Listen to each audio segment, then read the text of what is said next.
Hello dear friends, আশা করি ভালো আছেন সবাই। আর আজকে আবারও হাজির হয়েছে বিন্যাস ও সমাবেশের 12তম ক্লাস নিয়ে। বুঝতেই পারছেন পূর্বে 11টি ক্লাস আপলোড করা হয়েছে, সেসব ক্লাস দেখে আসবেন, আশা করি উপকৃত হবেন।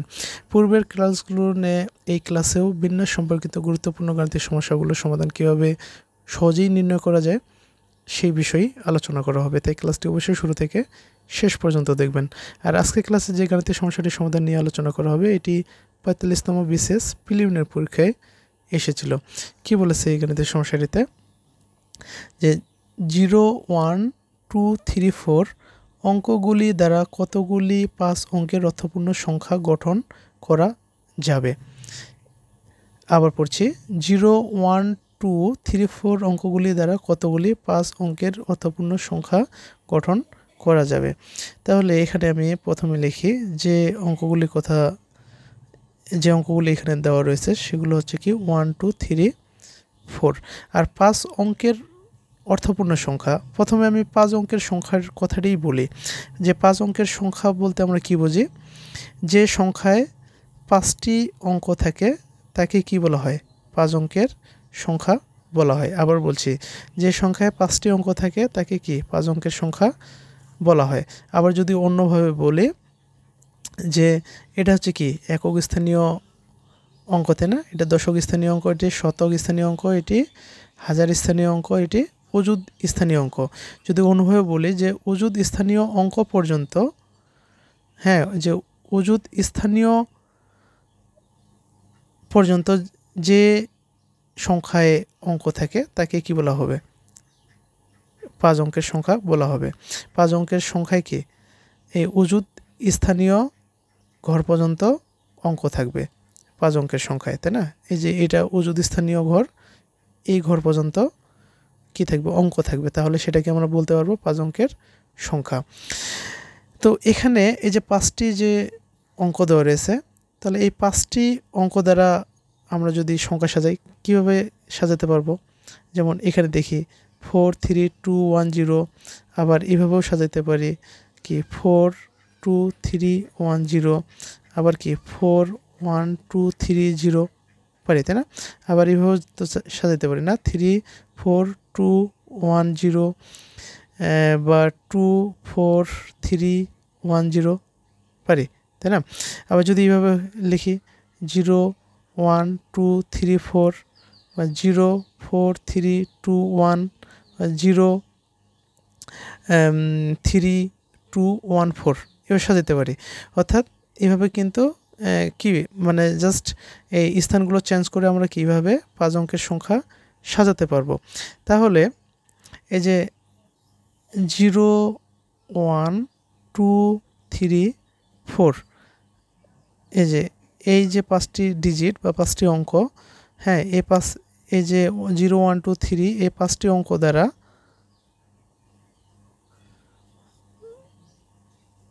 5 অঙ্কের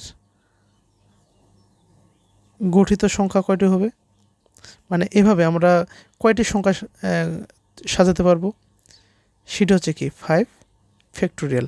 এখন যদি বলেন কীভাবে 5 ফ্যাক্টোরিয়াল হবে, তাহলে আমি দ্বিতীয় ক্লাসের কথা একটু স্মরণ করিয়ে দিই। আমরা সেখানে দেখেছিলাম যে n সংখ্যক জিনিস হতে যদি প্রত্যেকবার n সংখ্যক জিনিস নেওয়া হয়, তাহলে সাজানো সংখ্যা বা বিন্যাস সংখ্যা হবে কি n ফ্যাক্টোরিয়াল। ঠিক একইভাবে যদি 5টি ডিজিট থেকে প্রত্যেকবারে যদি 5টি ডিজিট বা অঙ্ক নিয়ে সংখ্যা সাজানো হয়, তাহলে সেই সংখ্যার সংখ্যা হবে 5 ফ্যাক্টোরিয়াল। অর্থাৎ npn ইকুয়াল টু আমরা n ফ্যাক্টোরিয়াল লিখতে পারি, তাহলে কি 5p5 ইকুয়াল টু আমরা 5 ফ্যাক্টোরিয়াল লিখতে পারবো। এখানে এটাই বলা হচ্ছে যে 0, 1, 2, 3, 4 এই যে 5টি ডিজিট, এই 5টি ডিজিটের মধ্যে 5টি ডিজিট নিয়েই গঠিত সংখ্যা হবে 5 ফ্যাক্টোরিয়াল। আর 5 ফ্যাক্টোরিয়াল বলতে আমরা কি জানি, যে 1 থেকে 5 পর্যন্ত যতগুলো ধনাত্মক পূর্ণ সংখ্যা রয়েছে তাদের গুণফলটাই হচ্ছে কি 5 ফ্যাক্টোরিয়াল। 1 থেকে 5 পর্যন্ত যতগুলো ধনাত্মক পূর্ণ সংখ্যা রয়েছে তাদের গুণফল। তাহলে হচ্ছে 4 5 20, 20 3 60, 60 2 120, তাহলে 5 ফ্যাক্টোরিয়াল হচ্ছে কি 120। তার মানে এই যে 5টি ডিজিট নিয়ে 120টি সংখ্যা এইভাবে আমরা কি করতে পারবো, সাজাতে পারবো। কিন্তু এখানে কোশ্চেনে বলেছে 5 অঙ্কের অর্থপূর্ণ সংখ্যা, শুধুমাত্র এইভাবে সাজাতে পারলেই তো হবে না, তাহলে তো 120 আনসার হইতো। কিন্তু এখানে বলেছে কি অর্থপূর্ণ সংখ্যা, যেটার অর্থ থাকবে। তো অর্থপূর্ণ সংখ্যা আমরা কোনগুলোকে বলবো? এখানে দেখেন, অর্থপূর্ণ এই যে 5 অঙ্কের অর্থপূর্ণ সংখ্যা সেগুলোই যেই সংখ্যাগুলোর এই যে অযুত স্থানীয় ঘরে যে ডিজিটটা থাকবে সেই ডিজিটটাকে কাউন্ট করা হবে। যেমন এটাকে যদি আমরা কথায় বলি, কত বলবো? এটা সহ বলবো না, 43,210। যদি এটাকে আমি কথায় বলি কীভাবে বলবো? 4 2 মিলে কত? 42,310। এটাকে যদি আমি কথায় বলি কত বলবো? একক দশক শতক হাজার, 4 অযুতের ঘরে 4 রয়েছে, 41,230। এটাকে কত বলবো? 34,210। এটাকে কি? 24,310। কিন্তু এই সংখ্যাগুলোর ক্ষেত্রে দেখেন তো, এগুলোর সামনে কি জিরো রয়েছে। এটাকে আমি কোথায় কত বলবো? এই জিরোটাকে কি এটার সাথে হিসাব করব? আমরা তো জানি যে কোনো সংখ্যার সামনে জিরো থাকলে সেটাকে কি আমরা হিসাব করি না। করি কি? হিসাব করি না। তাহলে এটাকে কত বলবো? এখান থেকে আমরা শুরু করবো। তার মানে কি? একক দশক শতক হাজার। এই যে হাজার স্থানীয় ঘরে হ্যাঁ যে ডিজিটটা রয়েছে সেটা থেকে আমরা হিসাব করছি, জিরোটাকে কাউন্ট করছি না। কত বলছি এটাকে? কোথায়? 1,234। এটাকে কত বলবো? 4,321। এটাকে কত বলবো? কোথায়? 3,214। তার মানে কি?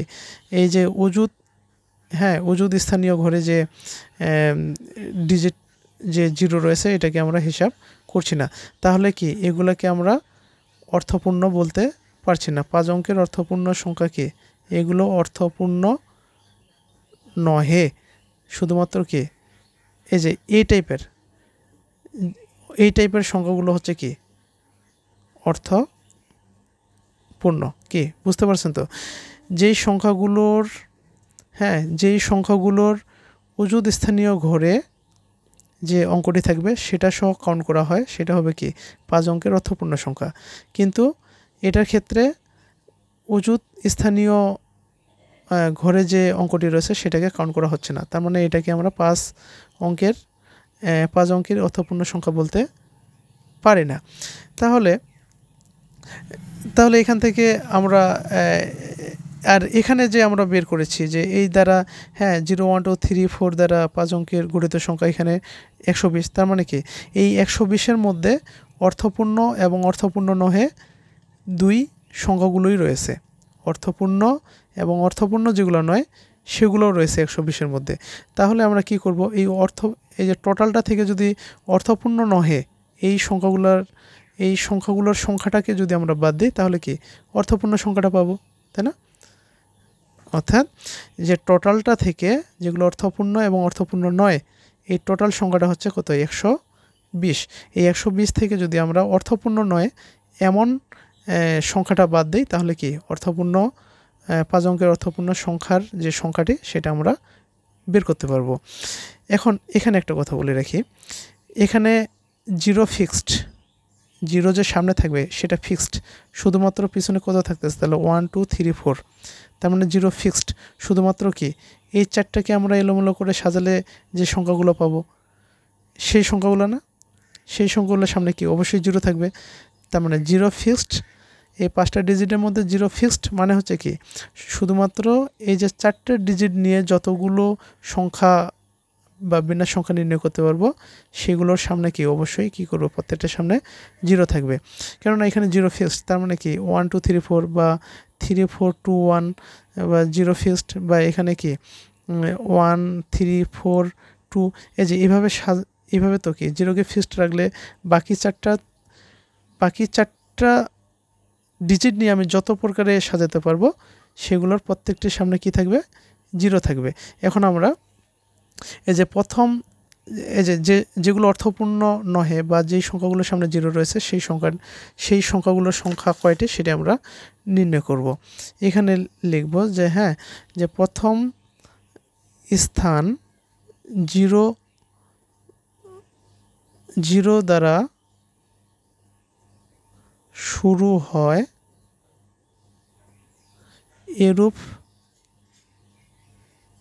এরূপ সংখ্যা অর্থপূর্ণ নয়, যেটা আমি পূর্বেই বললাম। তাহলে এই যে প্রথম স্থান হ্যাঁ, প্রথম স্থান 0 দ্বারা শুরু হয় এরূপ সংখ্যা হবে কি 4 ফ্যাক্টোরিয়াল।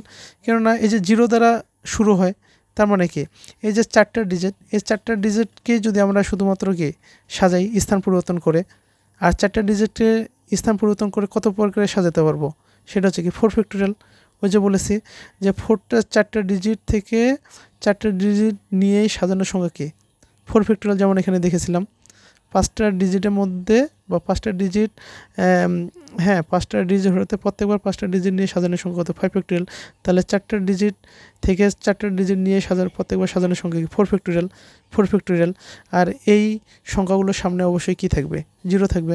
তাহলে 4 ফ্যাক্টোরিয়াল বলতে কি জানি আমরা যে 1 থেকে 4 পর্যন্ত যতগুলো ধনাত্মক পূর্ণ সংখ্যা রয়েছে তাদের গুণফল, 1 থেকে 4 পর্যন্ত যতগুলো ধনাত্মক পূর্ণ সংখ্যা রয়েছে তাদের গুণফল। তাহলে কি 3 4 12, 12 দুগুণে 24, 24 কে 24। এগুলো হচ্ছে কি এই যে 24টি যে আমরা এরকম সংখ্যা পাবো, এগুলো কি হবে না, অর্থপূর্ণ হবে না। তাহলে কি টোটাল থেকে অর্থপূর্ণ নয় এই সংখ্যাটা বাদ দিলে কি অর্থপূর্ণ সংখ্যাটা আমরা পেয়ে যাব। এখন আমরা ওইটাই লিখব। দেখেন এই সংখ্যাটা কি, এই সংখ্যাটা তো অর্থপূর্ণ নয়, তাই না, অর্থপূর্ণ নয়। তাহলে টোটাল সংখ্যা থেকে অর্থপূর্ণ নয় এই সংখ্যাটা বাদ দিলে আমরা কি 5 অঙ্কের অর্থপূর্ণ সংখ্যা পাবো। তাহলে টোটাল সংখ্যাটি কত, 5টি ডিজিট নিয়ে কতভাবে সাজানো যায় 120 ভাবে, আর তার মধ্যে কি 24টি অর্থপূর্ণ নয়। তাহলে এখন আমরা বিয়োগ করি, 4 আছে 2 নাগাল 6, হাতে গুলো 1, 3 আছে 12 নাগাল 9, তাহলে 96 হচ্ছে কি আমাদের অ্যান্সার। এখানে হচ্ছে কি 96 হচ্ছে অ্যান্সার। আশা করি বুঝতে পেরেছেন সবাই। বুঝতে না পারলে কমেন্টে জানাবেন, আমি আবারও বুঝিয়ে দেওয়ার চেষ্টা করব। আর এখানে আরেকটু বলে রাখি, যদি আপনারা বুঝতে না পারেন আরেকবার রিপিট করছি। এখানে বলেছে কি যে 0 1 2 3 4 অঙ্কগুলি দ্বারা গঠিত কতগুলো 5 অঙ্কের অর্থপূর্ণ সংখ্যা গঠন করা যাবে সেটা নির্ণয় করতে বলছে। তো এই যে 5টি যে ডিজিট দেওয়া রয়েছে, এই 5টি ডিজিট দ্বারা আমরা 5 অঙ্কের গঠিত সংখ্যা হচ্ছে কি 120টা। তার মানে কি এই 120টার মধ্যে এইভাবে সাজাতে পারবো, যেখানে কিছু সংখ্যার মধ্যে সামনে কি থাকবে 0 থাকবে এই 120টার মধ্যে। এখন 0 সামনে থাকলে আমি এই কথাটা বলি আবার যে অর্থপূর্ণ 5 অঙ্কের অর্থপূর্ণ সংখ্যা কোনটি হবে, যেই সংখ্যার উজুত স্থানীয় ঘরের সংখ্যা অঙ্কটিকে কাউন্ট করা হবে সেটা হবে অর্থপূর্ণ সংখ্যা। যেমন এখানে 43,210, কিন্তু এটার ক্ষেত্রে কি অজুত